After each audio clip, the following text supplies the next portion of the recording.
edirik. Yaşad düşərgəsinin 4-cü həftəsi davam edir. Uşaqların asudə vaxtlarının səmərəli keçməsi üçün bugün də maraqlı proqramlar təqdim edilir.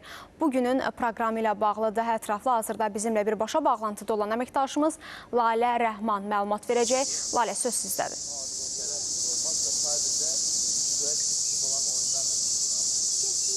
Salam, hər vaxtınız xeyir. Bugün artıq Yaşad düşərgəsinin 4-cü həftəsinin son günündəyik. Gəlin sizi kifayət qədər dolu-dolu olan proqramla tanış edim. Səhər saatlarından etibarən uşaqlar üçün səhər idmanına ayrılmış saatdan sonra Azərbaycan Judo Federasiyasının təşkilatçılığı ilə Avropa və Dünya mükafatçısı Orxan Səfərov və Japon Judo müəllimi tərəfindən keçirilən hazırda idman master-klası keçirilir. Daha sonra isə Asan İnnovativ İnkişaf Mərkəzi tərəfindən uşaqlar üçün süni intellekt mövzusunda təlim keçiriləcək.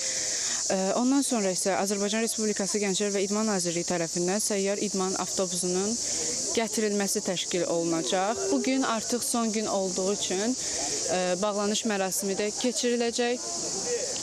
Daha sonra isə standart uşaqlar üçün əyləncə saatları olduğu kimi yerində qalacaq. Bəli, bizim sizə buradan çatdıracaqlarımız bu qədər. Növbəti efirlərimizdə daha ətraflı proqram ərzində keçirilən məşğuliyyətləri sizə çatdırmağa çalışacağıq. Buyurun, sözü yenidən studiyaya ötürürəm. Təşəkkür edirik Lalə sizə ətraflı məlumatlara görə.